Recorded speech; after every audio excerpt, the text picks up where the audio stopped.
Thomas Alexander Dumas की जीवनी गुलामी से फ्रांस का महान जनरल बनने तक की प्रेरणादायक कहानी। इतिहास में कुछ ऐसे लोग हुए हैं जिनकी जिंदगी किसी फिल्म की कहानी से कम नहीं लगती। थॉमस अलेक्जेंडर ड्यूमा भी उन्हीं महान व्यक्तित्वों में से एक थे। वे फ्रांसीसी सेना के पहले अश्वेत जनरल बने और अपनी अद्भुत बहादुरी के कारण पूरे यूरोप में प्रसिद्ध हुए। यही नहीं, वे विश्वविख्यात लेखक अलेक्जेंडर ड्यूमा के पिता भी थे, जिन्होंने द थ्री मस्केटियर्स और the count of Monte Cristo जैसी कालजयी रचनाएं लिखीं। प्रारंभिक जीवन। थॉमस अलेक्जेंडर ड्यूमा का जन्म 25 मार्च 1762 को फ्रांसीसी उपनिवेश सेंट डोमिंग, आज का हैती, में हुआ था। उनके पिता एक फ्रांसीसी कुलीन व्यक्ति थे, जबकि उनकी मां अफ्रीकी मूल की दास महिला थीं। मां के दास होने के कारण जन्म के समय थॉमस भी गुलाम माने गए। लेकिन कुछ वर्षों बाद उनके पिता उन्हें फ्रांस ले गए, जहां उन्हें स्वतंत्रता मिली और अच्छी शिक्षा प्राप्त करने का अवसर मिला। सेना में प्रवेश।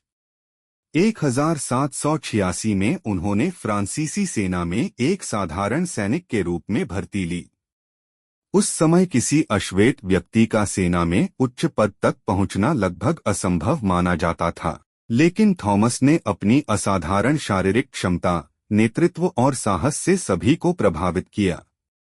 कुछ ही वर्षों में वे लगातार पदोन्नति पाते गए और फ्रांसीसी क्रांति के दौरान जनरल बन गए। फ्रांसीसी क्रांति के महान योद्धा। फ्रांसीसी क्रांतिकारी युद्धों के दौरान उन्होंने कई महत्वपूर्ण मोर्चों पर नेतृत्व किया। इटली, आल्प्स और पश्चिमी पायरेनीज जैसे कठिन क्षेत्रों में उन्होंने दुश्मनों को हराकर फ्रांस को अनेक महत्वपूर्ण विजय दिलाई। उनकी बहादुरी इतनी प्रसिद्ध हो गई कि ऑस्ट्रियाई सैनिक उन्हें ब्लैक डेविल कहने लगे। वहीं फ्रांसीसी सैनिक उन्हें वीरता का प्रतीक मानते थे। नेपोलियन के साथ संबंध। थॉमस अलेक्जेंडर ड्यूमा ने नेपोलियन बोनापार्ट के साथ कई अभियानों में हिस्सा लिया, लेकिन दोनों के विचार हमेशा एक जैसे नहीं थे। मिस्र अभियान के दौरान उन्होंने नेपोलियन की कुछ नीतियों का खुलकर विरोध किया। इसके बाद दोनों के संबंधों में दूरी आ गई। मिस्र अभियान और कैद। 1798 में वे फ्रांसीसी सेना के साथ मिस्र पहुंचे और वहां अपनी घुड़सवार सेना का शानदार नेतृत्व किया। फ्रांस लौटते समय उनका जहाज इटली के तट पर फंस गया। वहां उन्हें गिरफ्तार कर लगभग 2 वर्षों तक कैद में रखा गया। कैद के दौरान उनकी सेहत गंभीर रूप से खराब हो गई। अंतिम जीवन। 1801 में रिहा होने के बाद वे फ्रांस लौटे, लेकिन उन्हें पहले जैसा सम्मान और सैन्य पद नहीं मिला।